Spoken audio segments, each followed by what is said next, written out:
So now I'm going to talk about producing vocals and mixing vocals.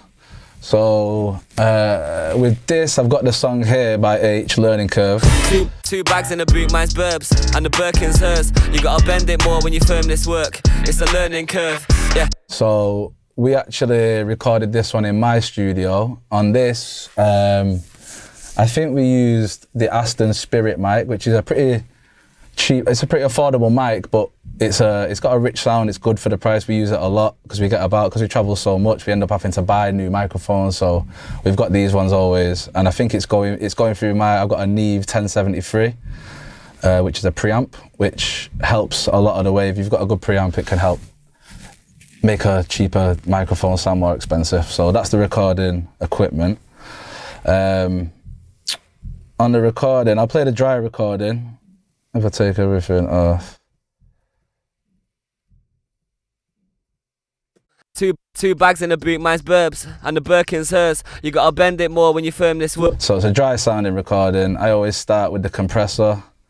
Two bags in the boot, mine's burbs, and the Birkin's hers. That's cramming it quite a lot. You gotta bend it more when you firm this work. It's a learning curve, yeah. In the mirk when we first done dirt, this girl got me swerving curve. Just shape it a bit with the EQ. Put another one on there. Oh, let's do nothing. Two bags in the boot, mine's burbs, and the Birkin's hers. I use this just saturates the signal a little bit. If you use this saturation button here, it's called a supercharger. Sounds pretty cool, doesn't it? But two bags in the boot, mine's burbs, and the Birkin's hers. You gotta bend it more when you firm this work. It's a learning curve. So that's giving it a lot more presence. It just saturates the sound and it makes it feel a little bit more warm. It hugs you a little bit. I also use this thing, it says deboxed air, which is actually compressing the mids a little bit. Two bags in the boot, mine's burbs, and the Birkin's hers. You gotta bend it more when you firm this work. It's a learning curve, yeah. In the mirk when we first done dirt, this girl got me I feel like that just tightens it up a little bit more. Then I put the de-esser on.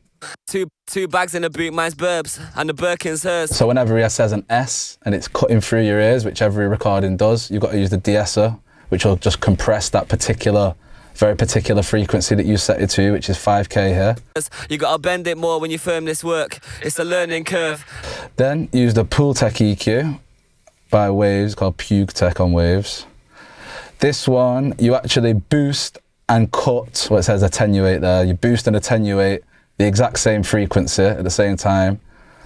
There's your lows, mids, there's your high mids, and that's just how sharp or wide your bell is going to be on the EQ. This kind of just gives it body. It's just known, you can just put it through. There's some vintage gear that if you just put it through, it's just going to sound good straight away. I always boost it a bit on the low mids and then cut it a little bit more. Burbs and the Birkin's hers. You got to bend it more when you firm this work. That's actually a necessary tool to use to give it that fatness that the recording won't initially have generally. And then finally, there's another EQ on here. Just shaping the sound a little bit more, just give it a bit more presence, a bit of air, then a bit of a cut, a bit of a boost at 2K. And the Birkin's hers. You gotta bend it more when you firm this work. It's a learning curve, yeah. So that's gonna cut through a little bit more. Little bit of exciter on it, which even helps it cut through a tiny bit more. It's burbs and the Birkin's hers. You gotta bend it more when you firm this work. It's a learning curve.